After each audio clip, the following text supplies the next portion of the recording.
if I really wanted to, I'd be the biggest guy in the financial industry. You know that line. So it's not that if you really wanted to, you don't think you can do it. So that's really a cop-out way of doing it. We've all done this before. So one of the first questions I wanted to ask you, because I've seen this in your videos and I get fascinated because I'm massively into visualization and being surrounded by inspiration. Tell us about the significance behind your dead mentor's painting in your office, because that we see in all the videos, and I also see the Marvel characters too. And I'm just like, dude, like it looks like you've got like Universal Studios in your house, you know? So I love it. You know, it's funny you say that. It's right over here to the side. I don't even know if you can see it or not. It's Yeah, all we the can way see over there. that. So it's the office turned into a studio. So, you know, the painting to me is 8 characters that mean a lot to me. Einstein is obviously one of the most brilliant minds out there, and I have a big statue of Einstein in my house. And Einstein's philosophy on math is slightly different than Milton Friedman, who was a famous economist, capitalist, but they kind of debate, they clash a little bit. And you have Kennedy and Lincoln, and they clash a little bit, and they're both presidents. You got Tupac and MLK, they clash a little bit, you know? So, and then you have the Shah of Iran, which is, you know, the Shah was there when I was born in Iran, 3 months before he was in exile. And then Senna, which in my opinion is the greatest Formula One race car driver, and I named my daughter after his last name, Senna. So my daughter's name is Senna Bet David, after his last name. And then they're sitting there debating 2 books.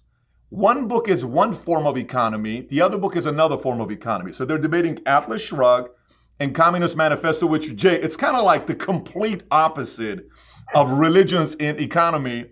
And then, you know, they're just having that kind of a conversation in a bank vault. And then the 3 characters there with the Hulk and Batman and Joker is an element of my personality. I have a little bit of all 3 of them. And then at the front, I also have Captain America, not Captain America, Optimus Prime. He's 9'3", 1,400 pounds. And it was custom made in Malaysia. We brought it in. I said, I got to have it. So those are some of the things that I have in my office here. Yeah, I mean, that already tells us so much about you and how your mind works. And we share a lot of people in common. So on this wall and my other podcast wall, which I'd love to see when you come to LA, we have Einstein, MLK. I have Muhammad Ali on this wall. I have Tupac on my wall too. I also have some of Nikola Tesla's first ever patents of his motors. But what I love about what you just shared there is this embracing of paradoxes, like opposites. And I'm someone who gets fascinated by that too. Like, why do you find paradoxes and opposites and ideas that seemingly collide so fascinating, like you have in that painting you were describing? You know, it's crazy. When I was a kid growing up, I watched Rocky IV. And when you watch Rocky IV in Iran, with Persian dialect, because it was all, I mean, you know, you watch some of the movies, whether it's whatever dialect it is, and you're in Iran watching it in Farsi, Sly sounds different. But when you watch the movie, at that time, the tensions in America and Russia was very high. I mean, a lot higher than what it is today with Russia. Today, Russia's been replaced by China, but back in the days, it was really Russia and US going at it, right? And you saw him going to Russia to fight Drago, who killed his best friend. And then at the end, he says a message. He says, if I can change, if you can change, if he can change, anybody can change. I mean, I just got the chills all over my body thinking about this message.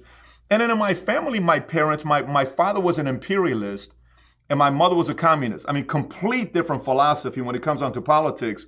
And I watched them go at it all the time. So it always came down to Republicans think Democrats have no clue what they're talking about. Democrats think Republicans have no clue what they're talking about.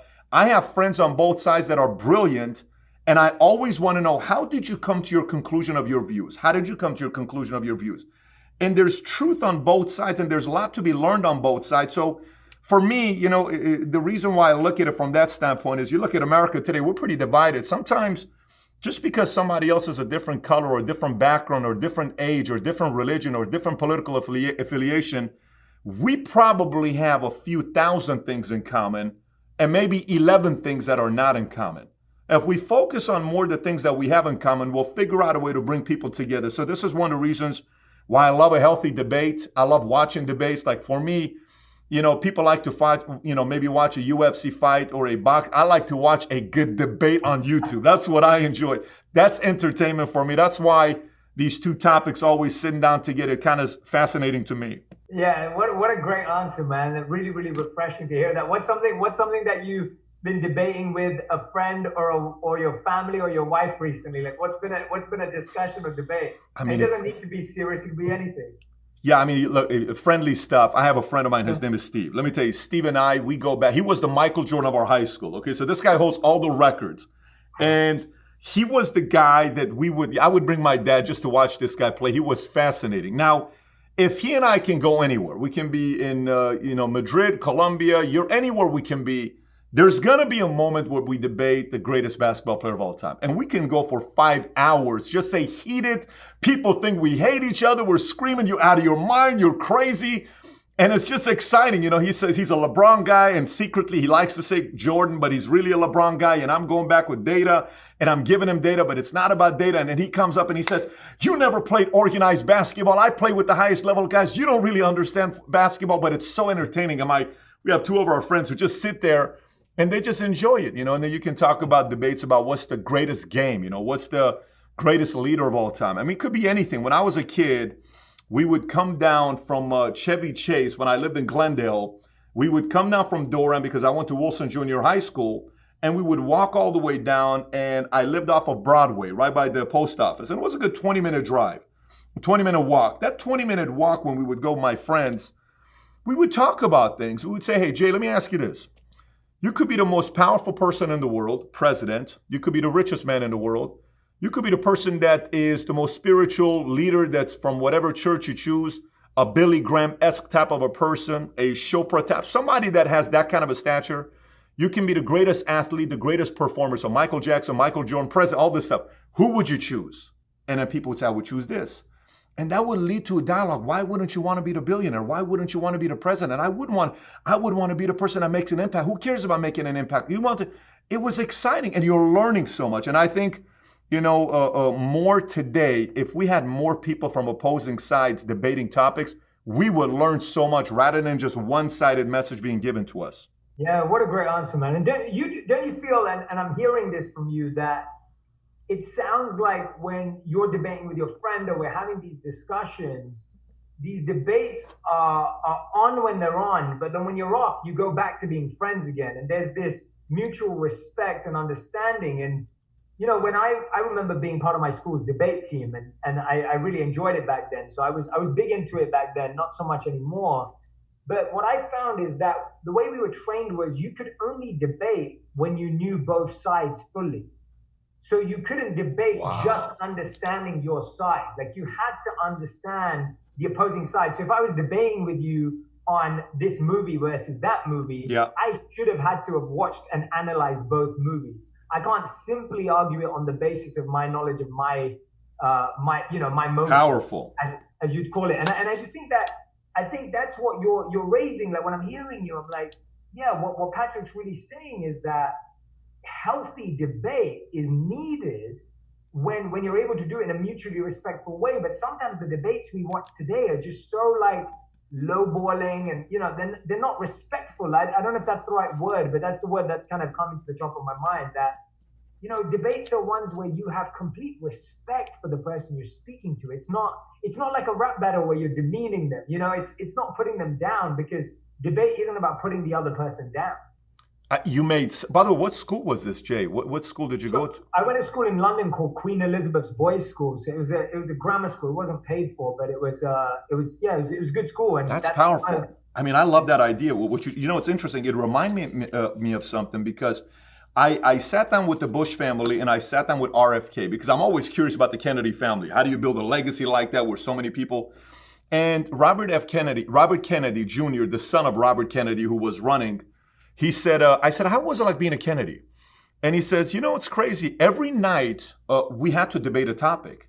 And our dad would sit us down and he would say, 'So what do you think about, fascists? What do you think about Germany? What do you think about what's going on here with China? What do you think about this? Do you think war is good? Tell me about drugs. Why shouldn't we use drugs?'" I said, "Your dad would ask you these questions?" He says, "Yes." He says, "Because every night at the dinner table, he wanted us kids to debate each other." And that was a Kennedy thing. I remember one time Arnold told a story saying when he met John F. Kennedy, he asked John F. Kennedy, "What's your favorite color?" And John F. Kennedy said, "We like red." And Arnold's like, "What do you mean?" He says, "What is your favorite color?" And he says, "We like red." What? I don't understand what this means. It's just, we are a tight knit of Kennedys and we back each other up, right? And on the Bush side, it's the same thing as well. The father, all the way back, grandfather Prescott, which is Senior's father, similar situation, which is a healthy debate. So, when you said the only way you can debate another topic is to sit down and actually know more about the other side, so you have the moral authority to debate a topic, I think that is a brilliant point you just made right there.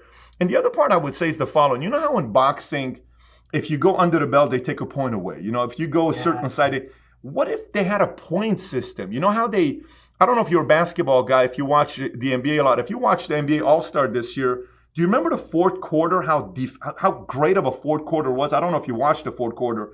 Jay, it was the greatest quarter of basketball I've seen in my lifetime. And I've watched a lot of and here's why. They changed the guidelines because All-Star always had a black eye because nobody would watch the All-Star game because no one played defense. Just like, you go score and do whatever you do. They changed the format and it was, here's who gets to 155 first. So it wasn't like who wins by 19 points. So they took the clock off and they said, whoever gets to 155 wins. All of a sudden you saw LeBron playing the kind of defense you've never seen before. Giannis playing defense you've never seen before.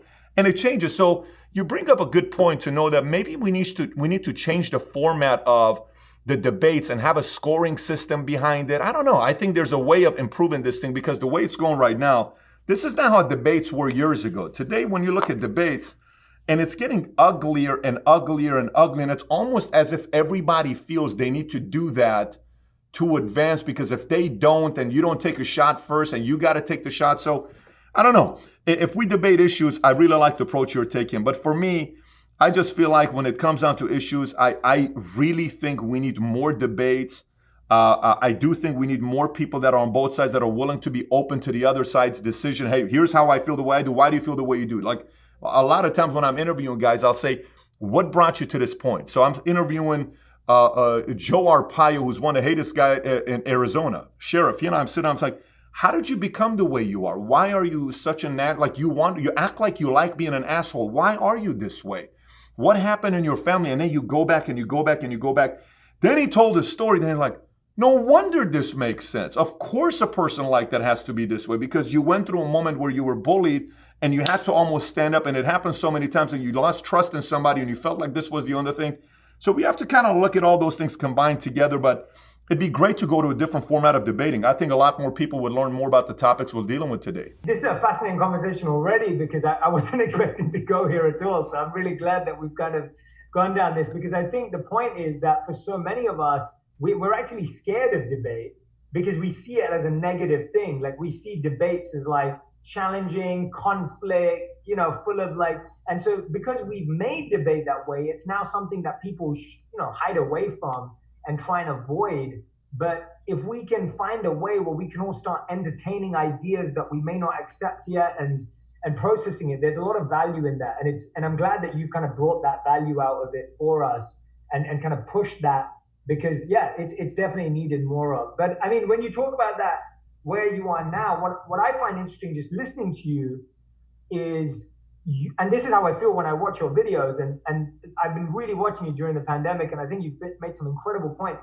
You have this ability where you like to really analyze things, and you like to look at it from lots of different perspectives.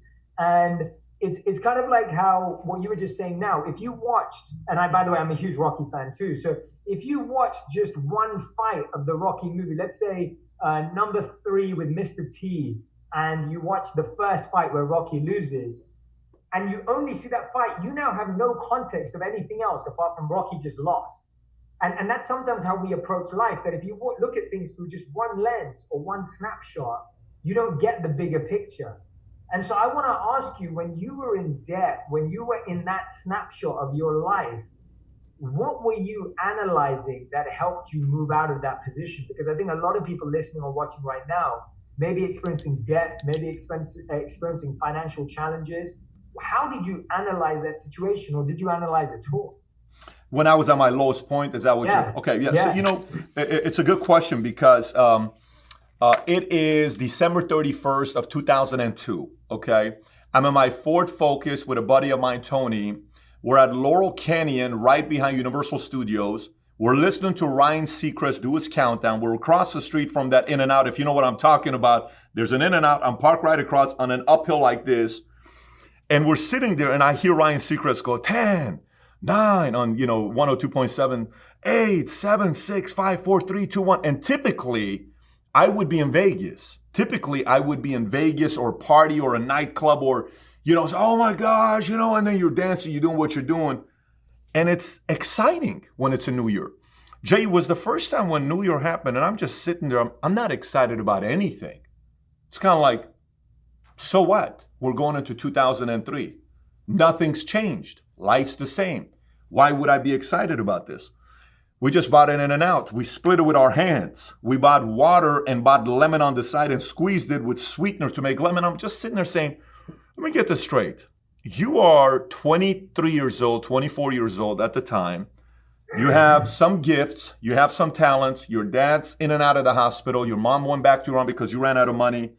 And you're partying here. What do you want to do about this? I mean, you have a few choices right now. You're in that $49,000. You can go back in the Army. And it's kind of like, you know what? I quit. I'm going back. I was in the Army. I got out. Didn't work out. I'm going to go back and be a soldier. You can go back and work at another gym as a gym salesman because that's what I was doing. And then I kind of started looking at everything. And I said, you know what? I went through every single one of my alternatives. And this is the decision I made. I said, I'm either going for everything or I'm going to lose everything I have. And I didn't have anything to lose at the time. But I'm not willing to settle for a regular life because it doesn't excite me. If these other guys can do it, it's always a statistic. When you look at today in America, I was doing a talk and I was on a tour. And I got up and I asked a simple question. I said, let me ask you guys a question. I said, how many guys would like to one day live in $1 million home? And we'd love to have $1 million home. I said, how many $1 million homes do you think there are in America? Jay, I wish you would have heard the answers. 2,000, 22,000, 30,000. And they're giving me all these numbers. I said, there's $1 million homes in America. They said, what? I said, there's $1 million homes in America. So I said, I would have never guessed there's $1 million homes. I said, let me ask you, how many friends do you have that have walked up Mount Everest? And they say, no one. I said, okay. So can we say that climbing Mount Everest is what? You can say maybe it's impossible. Maybe you and I cannot do it. Okay, fine. We can make the argument. I'm 62 years old. There's no way I can walk up Mount Everest. Fine, that's fine. But maybe 80 people have climbed Mount Everest. But there's $1 million homes. What's the big deal about it? So it's not a big deal to think it's that big of a deal. I was talking to an economist from Harvard, and I said, how many people last year, because he was saying the fact that it's so tough in America to become rich. I said, how many people in America last year do you think filed their taxes that they made over $1 million? Last year, how many people filed taxes in 2019 that they netted over $1 million? And he gives all these small numbers. I said over 500,000 people in America last year made, that's a lot of people. You're not part of a small community, by the way. It's like, hey, I'm one of 500,000. Nobody says like, you're not a big deal if you're part of 500,000, You want to be one in a billion, one in 500,000 that made $1 million.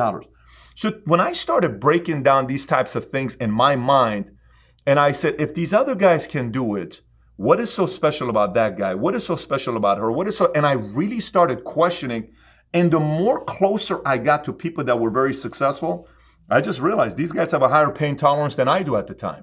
And I started asking myself, do you really want to go through the pain? The moment I started seeing the human side of other people that were winning, I said, I'm all in. I want to be able to go out there and pull it off because I'm willing to put up with the pain that I got to go through. And it's just a matter of time. And then obviously, eventually, great things started happening. But in that moment, Jay, it's so close to go either direction. You can either just say, I settle, I'm just going to go live a regular life, or you're willing to go live that life. It's so unique how close everybody is to each. It's if I sit there and I measure it, when people say, oh my gosh, Pat, look at your life. I'm like, I wish you knew how close I was to go back in the Army and do 20 years.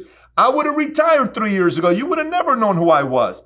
It's this close. And most people don't realize that, but it's very close. I love that answer, especially when you're talking about the human flaws that everyone has and that you see that, because I think you're so right that we often put success or fame or power on this pedestal that we feel like, that's not actually real. But you're right. Like everyone has their bad habits, their weaknesses, their flaws. And I love that you said that was your motivation, because I think that's such a refreshing thing. I've never heard that before. And the second thing that I love that you said is you're so right. Like if you were in my shoes at that point, you would realize how close I was, because right now it's easy to look at Patrick Bet-David, the bestseller and all the views and all the interviews and be like, oh yeah, you already had it together. And that's what I'm interested by. Like you were saying that you could have gone to the army.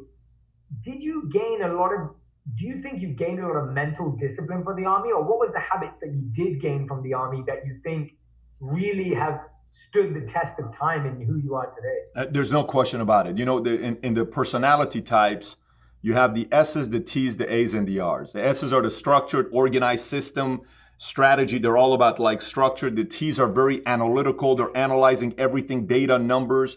The A's are, let's go get them. Let's go beat these guys. I'm going to take over the world. And the R's are all about harmony, relationship, empathy, understanding.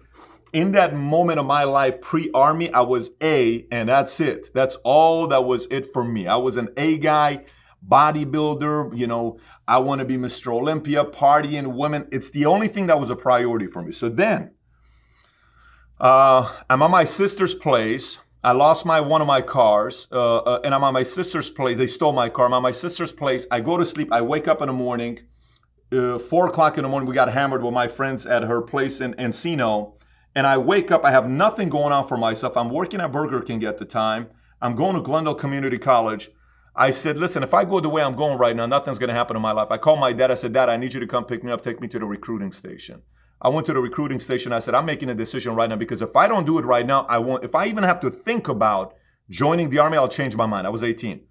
So I said, you have to sign me up right now. They said, we can't do it right now. I said, I'm going right now. 2 weeks later, I was in South Carolina.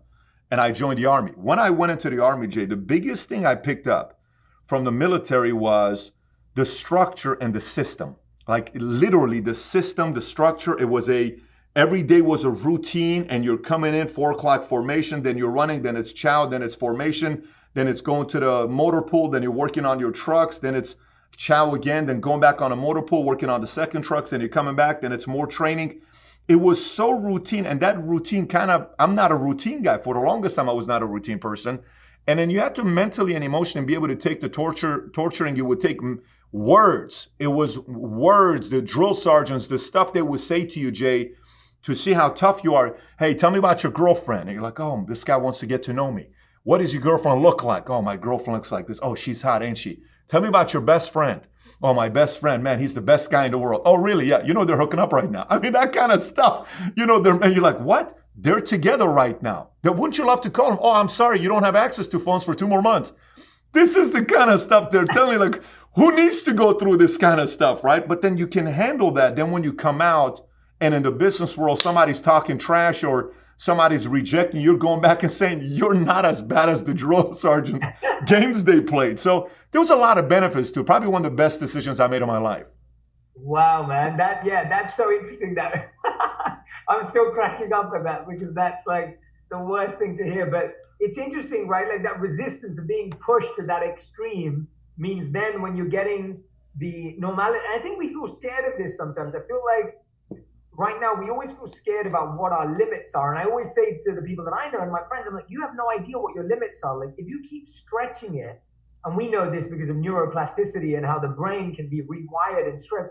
If you keep stretching it, you just expand your abilities. But we're scared of doing that because we feel we might break, right? We feel we might break. And I guess it's having that openness, because you had that openness to be stretched. Or even if you weren't open to it, you still allowed yourself to get stretched. And now that's allowing you to deal with a bigger spectrum of the same challenges and stresses that you see. But I find like the biggest struggle is in convincing yourself that you're not going to break if you stretch yourself. How do you do that? How do you push yourself and know you're not going to break? Because I think today, we're so much more fragile today because we are fragile because of the trauma we've experienced through our parenting or through our childhood. And so now we avoid pain. And there, the whole time you kept saying, pain, right? Like you have to go through that pain. So tell us about how do you go through pain without stopping yourself from breaking, feeling like you're going to break? It's funny you say that. When it comes down to my kids, I have I have a couple rules with my kids. I have an 8-year-old, a 6-year-old, and a 4-year-old, right? I've been married 11 years. These are the 3 kids, and they're very different. My oldest likes vampires, have no clue why. The middle one looks like a Middle Eastern Bo Jackson. You look at his butt is like this.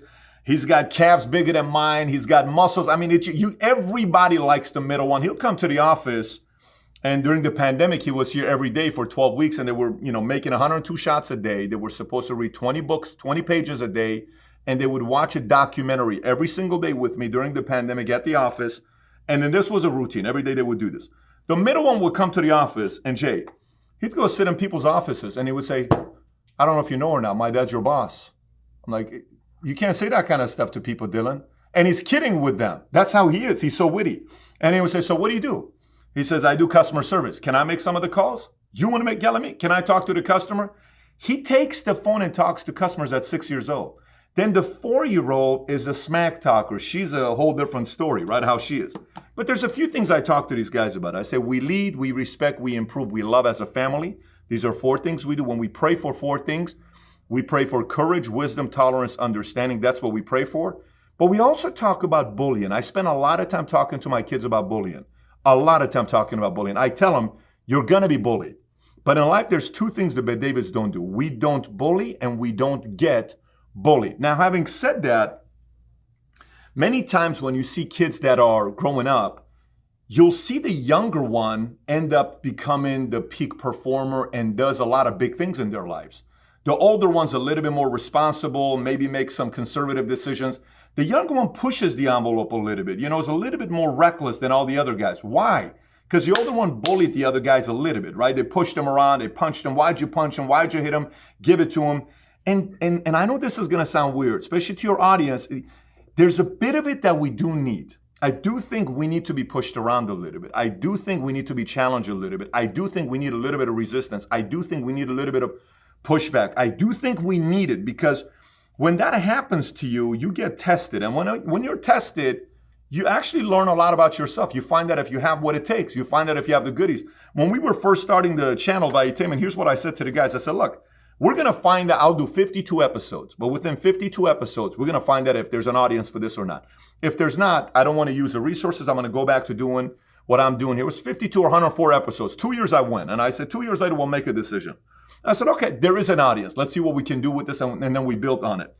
Podcast, same thing. Let's see, because some people can do good long-form interviews, but they're not good for podcasts. Some people do good short motivational videos, and it goes viral, but their content on vlog is not that good. People are not entertained. You have to find your niche, what you're good at. Just because you're good in one thing doesn't mean you're going to be good at everything on blogs, podcasts. So you have to kind of find that and be honest with yourself. To me, it's all about that test. You'll sit there and say, I'm not good at that. But here's the scariest part about the question that you asked. Here's the scariest part about the question that you asked. Jay, there is nothing scarier than never experiencing the unknown. Let me explain what I mean by the unknown. To me, I cannot tell you how scary it is for me if I never find out the potential Patrick. Like, to live a life without the unknown is just not worth living for me. Yeah, I'll sit down with somebody, and a lot of people, this morning I was doing a conference call with some of my executives, and I said, in the last 19 years, I've been in this financial business, and we have around 15,000 agents right now, nearly 500,000 square feet of office space. I'm the majority owner. We have raised a lot of money. We've done good stuff for ourselves, right? And I've mentored a lot of people, and I've watched a lot of people, how they are and what drives. Everybody's driven by different things. Some of them are madness. Some of them is advancement. Some of them is individual. Some of them is about, a purpose. They want to do something, but everyone's different. The one line that a lot of people that never wanted to put up the effort, they would say a line like this. They would say, Pat, let me tell you, if I really wanted to, I'd be the biggest guy in the financial industry. You know that line. If I really wanted to, I'd be the biggest guy on YouTube. If I really wanted to, I'd build the biggest podcast. If I really wanted to, I'd be the biggest Instagram. If I really wanted to, and it's a form of a cop-out. It's a form of a cop-out because let's just say you actually did what you think you could do. Let's say you became the biggest podcaster. Let's say you became the best in the financial industry. Let's say you became the biggest real estate guy. Let's say you became what you think if you really wanted to become the biggest. Who benefits from it? Who benefits from you become the biggest? If you have kids, is it fair to say that Trump benefited from the Trump last name? Yes. Is it fair to say that Kennedy benefited from the Kennedy last name? Of course. Is it fair to say that there's a benefit to Chelsea Clinton for her last name being Clinton? Is it fair to say that if you're born in the Duchess family, you want to talk, some of these families, the royalty family, you benefit from it, yes. So if you do what you're saying, if I really wanted to do it, I would really be the biggest in XYZ, who would benefit from it? Your kids, your family, your loved ones. Why wouldn't you do it if you know it's going to benefit them? Why wouldn't you do it if you know they're going to have a bigger advantage at 18 years old than you do? Why wouldn't you do it? So it's not that if you really wanted to, you don't think you can do it. So that's really a cop-out way of doing it. We've all done this before, but the reality is if somebody's watching this, man, I just don't recommend. I would much rather get in the ring and fight somebody and have an answer by the end. And the answer is, he beat you. I'm good. I can live with that. Then not go in the ring and for the rest of my life think you could have beaten that person. Let's get in the ring and hash it out. Let's go out there and see if we can build this business. Let's go out there and see if I can do this podcast. Let's go out there and see, because I am not willing to live a life knowing that I couldn't take it to a whole different level, but I was too afraid of the risk. I'm not willing to do that. That's the unknown. You gotta be willing to accept not experiencing the unknown, and I'm just not willing to do it. I can fully relate to that, man. That's the truth. It's the simple truth. And you're spot on that if you don't explore it, you just never know where it may go. And I think, we can all feel that and experience that. I know I definitely identify with that in my life.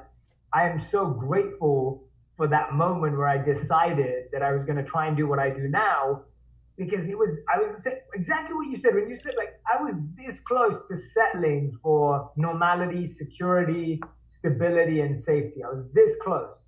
And every time I look back and I'm just like, wow, I'm so grateful. And the funny thing is, people think you only make that decision once. You have to make that decision all the time, because there's a new safety net. There's a new stability. There's a new security. And even 5 years in, your mind's still trying to get you to settle for that. So it's not that you make the decision once and everything changes. You have to remind yourself that you made that decision. And one thing I've heard you mention is that you say you visualized your dad's funeral maybe 50,000 times. And I wanted to ask you, what purpose does that serve for you? Like, what does that do for you when you do that visualization? So you have to realize that when I go through the category of madness, lifestyle, individual, and purpose, and what people are driven by, I talk about people being driven by 20 different things. This is having worked with a lot of different people before. I know what I'm driven by. I'm in the madness quality, right? I'm the guy that's driven by a chip, driven by you can't do this, driven by an opponent, opposition, doing something that's never been done before. And I didn't know this for the longest time. By the way, for the longest time, I thought I had issues until I read two of these books back here. One is called Hypomanic Edge, and the other one is called First Rate Madness, which is such powerful. Neither one of the books did very good, but there's such I've never heard of them. Hypomanic Edge talks about the link between craziness and a lot of success. And it talks about all of these people, the upbringing of Bill Clinton, how hypomanic he was, and the Jacksons, and all these other leaders. It's a brilliant book. Both of those books I highly recommend it. Once I got to a point where I said, listen, you hear all these different people speaking. You're not that guy. You have nothing in common with her when it comes down to style and vision. That's fine. That's not you. You don't have his gift. This is you. You are wired this way based on a life that you live, right? Okay. So once I saw that and I brought it back and I saw that what I was driven by, what moved me, from there it was about, okay, what do you want to do with it now? At what level do you want to go with this? How high do you want to go with this? What levels do you want to take it? How big do you want to scale this? Then I use that as a way to motivate myself to go to the next level. So I think the biggest thing when you think about different people out there and what they want to do is they have to sit down and figure out what drives them. Too often, like you do your videos, right? You've had 40 billion views. I don't know what the number is. You are all, one of your videos got 250 million views. No, like you have one of your videos got 250 million views. I don't know how many people can say they have a video with 250 million views. Now, here's the thing. I see so many people, Jay, that try to be you. They can't. You're not Jay Shetty. This is Jay's purpose. Jay is driven with a certain demeanor that you calm people down. Your strength is just you're a unifier. You're a synergist. You're good with bringing people together. You're common. You're good for the world. We need more people like you, right? But not everybody's like you. So you'll see a lot of people that'll watch you and they'll say, I'm trying to be like Jay. And then they'll watch Tony. I'm trying to be like Tony. And then I'm trying to be like Gary. I'm trying to be like. once you figure out what moves you and you get clear on that part, the rest is history. That's one of the reasons why I wrote this book, Your Next 5 Moves, which, when I was writing this book and I was working on this, it's an interesting thing on what happened. This is years ago. So I started putting all this content together for this book years ago. One morning I wake up. in the morning and it's 6 o'clock. At 6 o'clock, I had a message from my mom. Okay, my mom's message was, I am so disappointed in my son. What happened to my son who loved his mother so much that would call me and tell me how much she loves me? You know, the typical guilt trip type of message that moms are supposed to leave sometimes. She left that message, right? So I get that message and at 6 o'clock, I'm like, okay, that's the first message. Then I get my text from my girlfriend at the time who says, I think you love your business more than you love me. We have to really reconsider our relationship because if it's going to go this way, I don't see this going anywhere. That's my second message, okay? Then I just had closed a big deal the week before. An email, the client sends me an email saying, I found another policy that's going to give me better returns than yours. I signed with New York Life yesterday. I'm canceling the policy with you. This is the time I didn't have money. I'm relying on this policy, canceled. Then my number one agent leaves me to New York Life at that time. And I'm sitting there saying, what? And at this point, Jay, it's 6:07. For 7 minutes of the day, I have an issue with my mom, I have an issue with my girlfriend, I have an issue with my client, and I have an issue with my number one sales guy. I'm sitting there in bed, and here's what I'm processing. What do I do next? So first thing I thought about, okay? So you're going through and you're thinking, okay, do I call my mom first to make her feel good? Do I send her roses? Do I call my assistant? Do I call my girl? Do I talk to her and say, come over to the house, let's try to rekindle? You mean a lot to me. Do I really want to do that? Am I really going to compromise my career? Why would I say that to her, knowing I'm going to have to choose my dreams over her and she doesn't buy into me? But I love her, but what if I draw, and she's so beautiful, what are my friends going to say about me when I go to the clubs you're thinking all these thoughts. Do I call my sales guy? Do I call the client? You think about all that moment. Here's what I said. This is what I thought about in that moment. You can have 10 different people experience the same exact situation and they're going to handle it in a different way. All I wanted to know was, what is the right next 5 moves in the right sequence to make, right? LeBron James and his partner, buddy, Maverick Carter, they just got a funding of $100 million to start their own black media company called Green Hill, right? Big deal. Congratulations to them, right? So you look at this LeBron James guy. People think he's just a basketball player. The guy is as methodical as they come, right? So he's in high school, on the cover of Sports Illustrated, goes in the NBA. Everybody's expecting him to be great. He does more than that. So he says, I'm first going to be a great basketball player because he's studying everybody. He's studying, I'm going to take a play out of Jordan's playbook. Go become the greatest, buy a basketball team. I'm going to take a page out of Kobe. I'm going to take a page out of, I know this one's going to sound strange, Trump, because of social media and Apprentice and all that stuff. He puts it together. He becomes one of the greatest in basketball. So that was his industry. Number 2, he goes out there and uses his market to make money, which he's made God knows how much money. Then he starts a media company while he's playing at a peak of a time like this with what's going on around the world. Perfect timing. Then he's going to retire from basketball after playing with his son on the same team, Bronny, which is going to happen. He'll be the first to do it. Then he's going to own a basketball team. What is LeBron's inspirations long term? Is he trying to run for office one day? What's he setting up for? What is this? He's not just a basketball guy. Is he trying? And when I'm studying that, I say brilliance, right? When you think about Amazon just bought Zoox yesterday, a self-driving company for $1.2 billion. What are you doing? What did Amazon do buying Whole Foods just 4 years ago? What are you doing buying Whole Foods? What did Amazon do buying this company? And you saw then Elon Musk tweeted out saying he's just a copycat. What are they doing? What are their strengths? Then you realize it's all about your next 5 moves. So in the game of chess, a grandmaster is somebody that knows their next 10 or 15 moves, right? A master knows their 10 moves. A pro knows 5 to 6 moves. An amateur knows their next 1 to 3 moves. The whole if you play chess, you kind of, here's what I'm going to be doing. Some of the guys know 7 moves, they beat you. The whole purpose of life to me is, whether it's marriage, whether it's having kids, you get people that come and say, I want to get married. Why do you want to get married? What's the purpose of getting married? Why do you want I want to have kids. Why do you want to have kids? Is it because everybody's doing it? I want to become a millionaire. Why do you want to? So when you go through the process and put it down, then you put the right 15 steps in place, that's the right 15 steps. Then eventually you get to go exactly where you want to go to. And that's one of the reasons why I wrote this book, Your Next 5 Moves, because most people have the right intentions. Most people have the right vision. Most people are thinking big. There's not a lot of people. Most people do think big, but they don't know what they need to be doing in the next 5, 10, 15 steps. And once they figure that part out, the rest is history.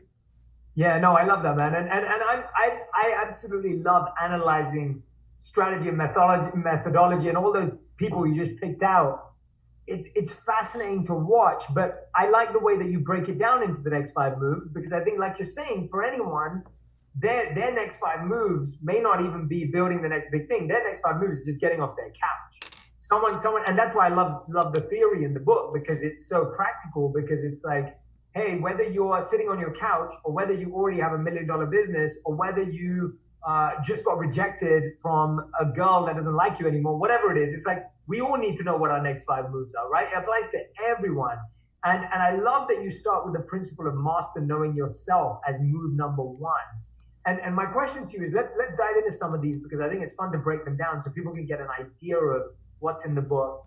But tell me, what is the sign when someone can say, I feel I know myself, versus I don't know myself? How does someone come to that decision of being able to say, yeah, I think I know myself right now enough to make this first move? It's actually learning what you can't do and what's not you. You know, for me, it's what's not you. Like when you want to get married, like I was dating 3 girls in 9 years, and each of them was like a 2-3 year relation. These are serious relationships. Not at the same time, Patrick. Not at the same time. No, not at the same time. That was 21 years old, but not at 28, 29.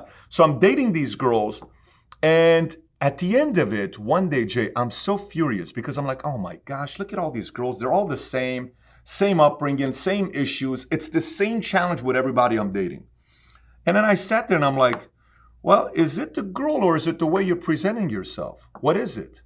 What is it? What are you looking forward to being? Do you want to be a husband, or do you want to be a daddy? What do you want to be? What are you really solving for? So I made a list, and one of my assistants, her name was Patty, changed my life. She said, I said, listen, Patty, I've made a decision. I was 28. I said, I'm never getting married. I enjoy my own company. I like going to movies by myself. I have a lot of friends. I'm good. I'm happy. I don't need to get married. I'm fine. She says, listen, before you decide to not get married, go read this book. I said, what's the book? She said, I heard it on the radio today. I've never read it, but I thought about you. I said, what's the book's name? She says, 101 questions to ask before you get engaged. I said, 101 questions to ask before you get engaged. So I go buy the book. It's by a man named Norman Wright. It comes in. I start going through every single question together by myself. I'm like, okay, it's pretty interesting. I thought I was looking for this, but I have no interest in this. I'm looking for this. But for the longest time, this was a priority. And one of the things is non-negotiables of what you don't want. Once I figured out what I didn't want, it was a lot easier to go date and you know, what to say no to and what to say yes to. It became so much easier. From the moment I got clear on who I wanted to marry and what things I needed to improve in, I read the book. A year later, I found my wife, and then we got married. I mean, it's so funny how this thing worked out when I got clear. So now, who do you want to be, right? When you talk about who do you want to, master knowing yourself. There's a lot of different routes in life. One of the best things that a friend of mine told me, a mentor, his name is Tom. He was a former president at PHP for 3 years. Tom used to be with Jam Dad. They sold their company to EA Sports for $680 million in 04. And he was the number 6 guy. The number 6 guy, Jake, okay? But he still got a fat check, right? And one day he sat me down, told me the most powerful thing. He says, Pat, here's what I've learned. He was 48, 49 when he told me this. He said, I founded 4 companies as a founder and the CEO. I made nothing off any one of these companies. Anytime I was number 2 or number 6, I made millions. Anytime I was number 1, I didn't do well. He says, it took me 49 years to realize I'm not a number 1. Do you realize how powerful of a statement that is to make? Because everybody's trying to be what? A number 1. Jordan was a great number 2. Jordan was a great number 1. Pippen was a great number 2. LeBron's a number 1. You have to look at everybody. And then sometimes you may be a number 1 at a phase of your life, but at 58, maybe you are better being a number 2. Or maybe at 28, you're better at being number 2. Maybe at 39, you're a good number 1. So you kind of have to go through these phases. That is part of understanding and knowing yourself. So once you know and say, you know what? I don't care to build $1 billion company because it's not me. I'm just not a founder.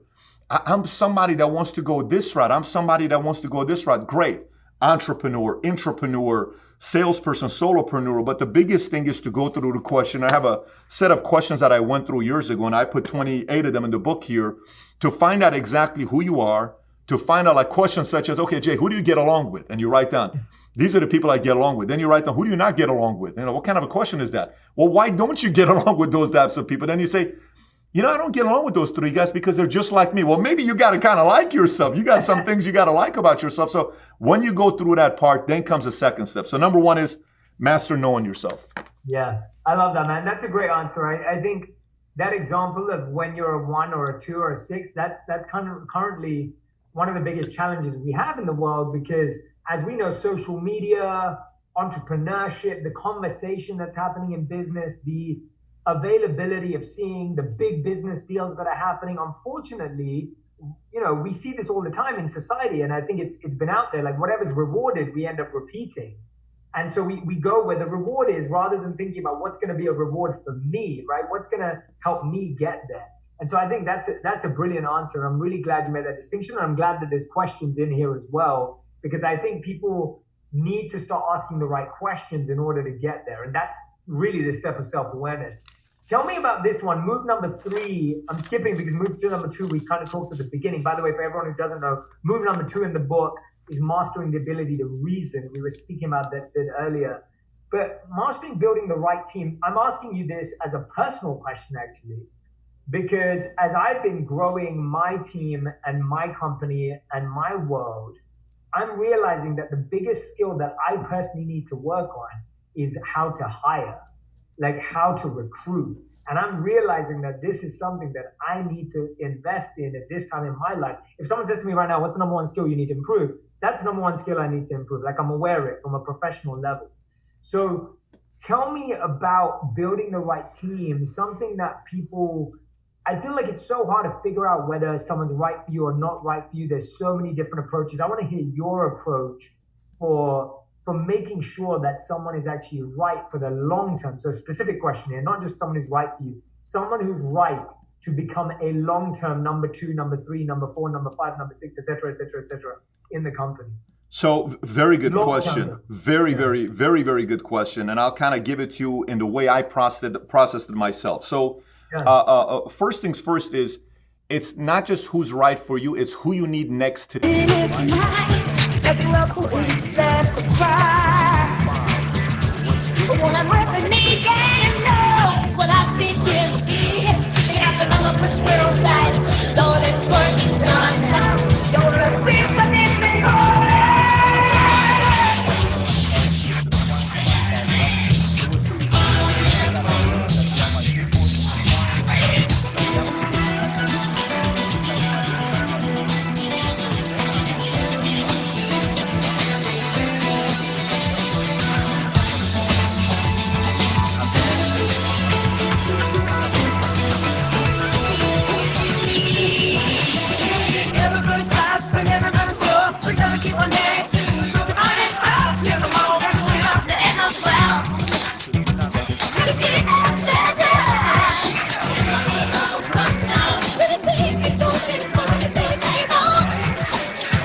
What I have to do on a daily basis, myself, what I need to do on a daily basis as a CEO. I went to a course I took, and I spent 4 weeks together with 144 other CEOs from 64 different countries. And the guy I teamed up with for 4 weeks was the founder of the Victoria's Secret of Australia and South Africa, okay? He's worth $900 million at the time. He's worth about $1.5 billion right now. And 4 weeks is my partner. So here I am trying to be a CEO. He's in his mid-50s. Look what he says to me, Jay.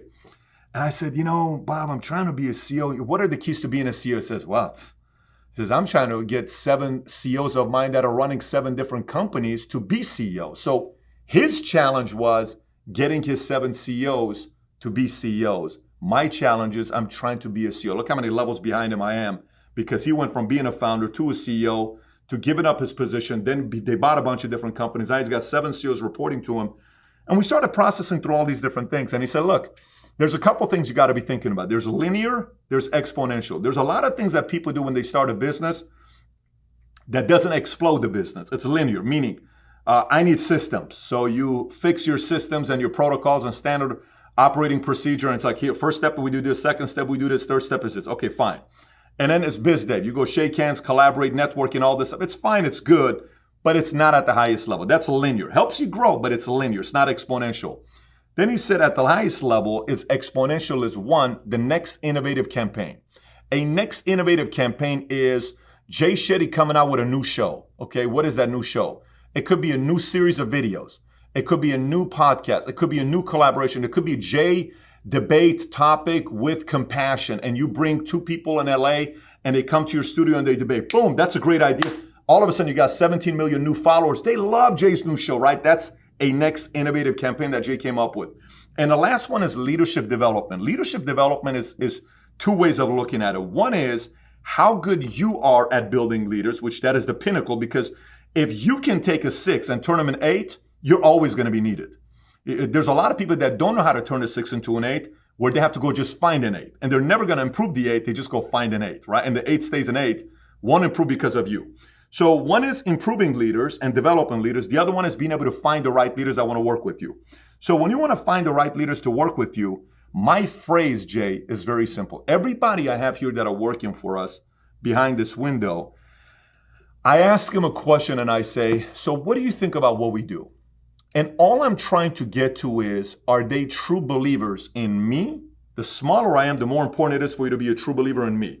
And once it's a company, are you a true believer of what we're doing as a company? Like right now, we are looking for a new COO and a CEO. I'm interviewing a CEO from a Fortune 50 company to replace me. This is a man that ran a company that I sent tens of thousands of insurance policies to. He's not going to replace my position.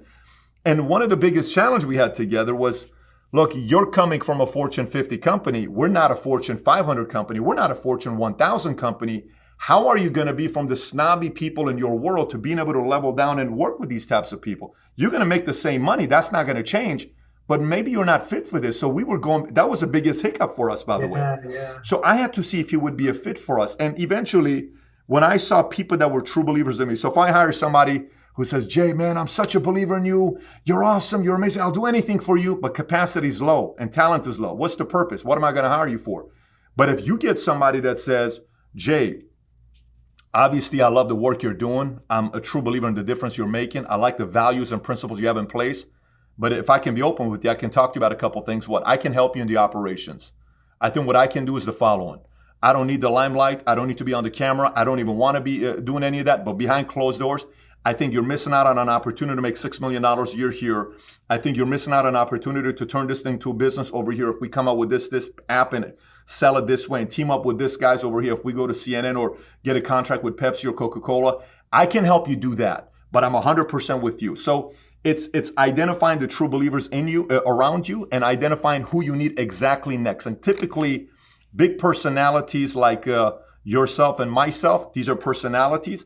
Operation becomes a challenge. The challenge becomes finding the right COO. I cannot tell you how much a COO can change your life. A COO can change, the right COO who believes in Jay Shetty can take your business from what you're doing today to being astronomical, and they're behind closed doors. So again, that's some of the ways I look at on who I need to hire next. I love that, man. What a great answer. Everyone, you can hear this. Patrick Bet David, your next 5 moves. Incredible storyteller, man. I could sit and listen to you talk for ages. Like, look at, just think about it for a moment. Everyone who's listening and watching, obviously, Patrick's a great business person. He's a great storyteller. He knows the stats. He's analyzing, but he's reflective. It's not just, he's not just repeating stuff. This is his reflection. It's his, you can hear the process in his mind. That's what you're going to get inside his book. So your next 5 moves, master the art of business strategy. If you're struggling, if you're like, what do I do next? Here it is, your next 5 moves, right? Not just the next one. So go and grab a copy of this book. Patrick.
watch this video.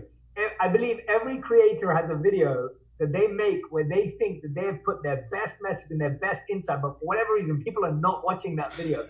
What is that video for you, Patrick? Oh my gosh, we did a video. We did a video about how nobody pays attention to certain people and they've been rejected. It's not even the life of an entrepreneur. It's another one that we did. And I thought this one was for sure going to blow up. And it got 40,000 views in a week. We're like, are you kidding me with this video? So you know how it is. Cool. Tell us. I want everyone to go watch it. You know what? Let me. I can. It's two of them. One of them is sleep, sweat, grind, repeat. Okay. I thought for a fact, sleep, sweat, grind, repeat. If you just type in sleep, sweat, grind, repeat, it's 101,000 views. But in 1 year, 101,000 views on a platform with 2.4 million subs is not viral or anything of success. But you know what? It's my favorite video. That's good. That's what I wanted to know. It's my favorite video that didn't do anything. Didn't do nothing. Right. I love that, man. Please, everyone who's listening or watching this podcast, please go and watch that video because that's the one that Patrick put his heart into. And I can relate to that. I've got tons of those videos as well. So awesome. Okay, now we'll get into the Fast Five because I wanted to ask that question. Okay. If you had to start all over again from ground zero, what would be your first 5 moves? A great question. Number one, identify one industry that can bring out your talents. Number one, identify your industry that can bring out your talents. I'm a numbers guy, so what is it that you see that you can go and bring out talent? Number two, find out who's the best in that industry and identify working for the best guy. So sometimes it's like, let's just say if I'm a real estate guy, I want to go into real estate. I'm in LA. Who's the best realtor in LA? I want to go work for that guy. But if I can't go for that guy, I put a top 5 list and I go work for them. That's number two. Number three is I work for that person and I do anything I can to help this person advance. So if their goal is to get to 10 million a year, I'm going to do my part. If you want to get to 100 million, I'm going to do my part. If you want to get to $1 billion, I want to do my part. The fourth thing is to replace you or ask you for equity in the company. So if I've paid the price and I'm working for Jay Shetty and Jay said, Pat, I want to be able to take the business to 50 million a year. I help you get to 50 million. I want to say, Jay, I've gotten you 50 million. Can I be your CEO and you be the chairman of the board? And I want to get 4% of the company. I want to get 2% of the company. And if Jay says no, or whoever that person is says no, then go start your own company. But the last thing is to become an entrepreneur. There are other ways to make your millions and billions before becoming an entrepreneur. That's the last step. Great advice, man. All right, awesome. This is one of my favorite questions to ask. What's something that you know to be true about business, but a lot of people would disagree with you on? It's an ugly world. Very ugly. Very ugly. I know it's not what people want to hear. It's not the whole, let's hold hands, kumbaya, behind closed. People in front of you will tell you, oh, we can't wait for you to blow up. I support your business, all this stuff. But, if it has to come between them getting the client and you getting the client, you better believe they're going to do whatever they can to get the client. So you cannot be, I was a kid that grew up naive. I didn't play in the streets for 10 years in Iran because my dad didn't trust me. I went to Germany at a refugee camp, Jay. I experienced betrayal at 11 years old and I said, wow, I had no idea what the word betrayal meant until I just experienced it. But that kind of gave me ideas saying, okay, in the business world, how different is it? Same. How different is it in military? Okay, got a little bit. How different is it? So you have to understand that you cannot be naive in business. If you stay small, it's fine because you're no threat to anybody. But if you choose to want to compete and ruffle feathers, you better believe you're going to piss some people off. Absolutely, man. Well said. Well said. All right. If you could create a law that everyone in the world had to follow, what would it be? Everyone in the world had to follow. Yeah. If I had to create a law that everybody in the world had to follow, say if I'm a president of United States. At least the United States. Yeah, if I'm a president of the United States, what would I do every single month? Here's what I would do every single month. Every single month, I would have a set of books that everybody would need to read and submit their paper, and I'd put a scholarship behind it, and I would go specifically on educating people on the concepts of money and mindset, because for whatever reason, we're not doing that, and it's not a tough thing to do. I can't think of the last time a president recommended a book to read from stage. I just think education, and not education from a school standpoint, education from the standpoint of you reading a set of books. There'd be a monthly book club if I was a president, that'd be for sure. I love that. The president's book club. Can you imagine that? Imagine that. It would be it makes perfect sense. It's a great idea. Imagine what kind of community that would do. It'd be really cool. I love that, man. We've never had that answer, but not even close. That is by far the most unique answer we've ever had to that. All right, two last questions for you. What's the best thing that money can buy? I'll give you a story. So my wife and I are going to Dubai. We're taking 100 of our guys. And when we go to the airport to go to Dubai, the flight attendant says from Air France, you can't go. I said, why not? I said, I'm a U.S. citizen now. She says, no, you can't go because your passport expires in 5 months. And France wants it to be more than 6 months. I said, you got to be kidding me. It doesn't expire. So, well, this is what it is. So my wife goes, and I said, babe, you go. I'm going to go to the federal building. I'll fix it. I'll be there in 2 days. So she goes. She's with good friends. I trust her. I go back, and I come to the house, and my nanny's with our 2 kids at the time. And we were getting ready to move to Texas. And I said, hey, Melva, so we're going to go to Texas. What's your biggest? Daddy, I can't go. I said, I heard you told Mommy you can't. You told me you can't go 2 years ago. You just changed your mind. Daddy, I can't go. Melva, why can't you go? By the way, she's the most amazing nanny. She's not even, we feel uncomfortable calling her a nanny. She's like a grandma to our kids. She's been in our lives for 11 years. She says, Daddy, I can't go because I got 6 grandkids in LA. I said, Melva, question for you. She said, what? I said, what if I fly you back to LA every month for 5 days? And you come to Dallas, you live with us, I get you a nice master bedroom, you get your own shower in the corner, privacy car, everything, and I fly you back to LA 5 days a week, 5 days a month. Would you be willing to go to Dallas? She says, you would fly me? I said, yes. She says, I'm going to Dallas. I said, perfect. So when I got on the flight, I went to Dubai. I said, babe, I got some news for you, because she was down, she was worried. I said, Melva has agreed to go to Dallas. So when you say money, you know, you get to do certain things like that. It's not the cars, the travel. It's to be able to make certain decisions that help some people out and also helps your family out as well. So I would say that's what it would be. That's a beautiful answer, man. Thank you for not giving a... This is what I really appreciate about you, and I appreciate about you even more today. It's like just no shallow answers, you know, no quick answers, no, just really thoughtful, really, really special, man. I appreciate you. Thank you. Fifth and final question. What was your biggest lesson from the last 12 months? Good one. So last 12 months when the pandemic came up, we were getting ready to go through, we had our company evaluation, everything was going on, and I'm getting ready to hire a CEO. And I'm in LA at Beverly Hills Hilton. We're having our board meeting with De La Hoya. Everybody's getting ready to fly in. And it's the day NBA canceled because Gobert and some of those guys got coronavirus. And NHL canceled, and then Disney closed. Everybody closed, and I'm with my wife and my 3 kids and my nanny. And my board calls me and they said, we're not coming to LA. I think it's like February 12th or some number like that. So I said, they're not coming to LA. March 13th or March 12th. I said, what do you mean you're not coming to LA? Well, because of Corona. I said, you mean to tell me one person has died and you don't? Yes. I said, oh my gosh. So I sat there and I talked to my board for an hour and they said, Pat, this is serious. This is going to affect the economy. And we were scheduled to stay in LA for 5 days. I said, babe, we got to go back. We stayed in LA for 23 hours. We flew back to LA. Jay, I have no idea what's going to happen. Here's why. 100% of all the insurance policies and annuities we sell is face-to-face. It's at your house at the kitchen table. And now I can't do my sales meetings. I can't do sales training. I can't come to your house. You're worried about sitting down with me. You don't even want to shake my hand. This is a very awkward situation. And we're about to go through a transaction. And I'm sitting there saying, oh my gosh, what the heck is going to happen here? And I said, listen, all I know is I got to go and do my research. So I came back. I dropped off the kids at the house. I made sure my dad was good because he's 79. I'm 78 at the time. My mom was good, 75. Everybody's good. I came to the office one night. I was here for 16 hours straight on a weekend. And I studied every single thing about how the market has reacted to a pandemic 3 months later, 6 months later, 12 months later.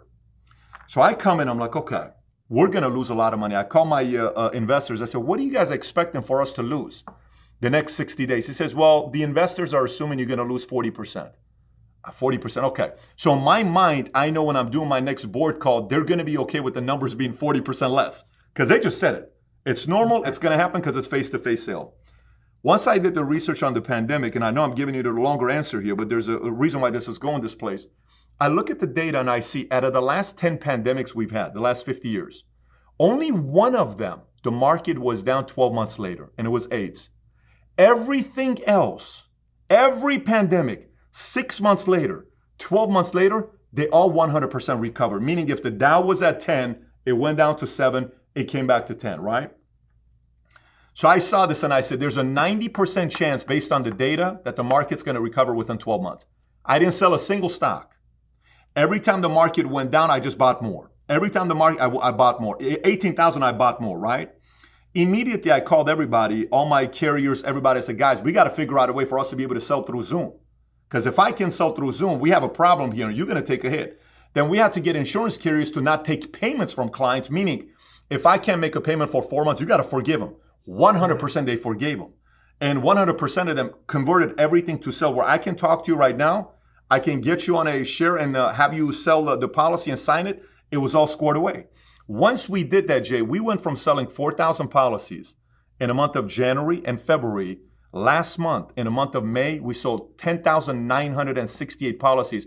It was our biggest revenue month ever, biggest profit month ever, biggest EBITDA month ever, biggest commission month ever. And this month, we had the most people ever make $100,000 in a month of June. We've never had this before.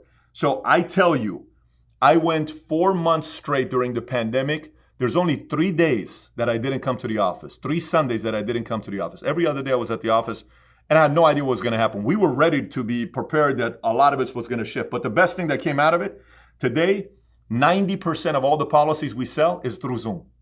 Wow. 90%. So this crisis changed the entire business model. And it's fascinating what we're doing today with the insurance company. So, but I tell you, I sound excited today. I guarantee you, if you would have talked to me 4 months ago, it was an act.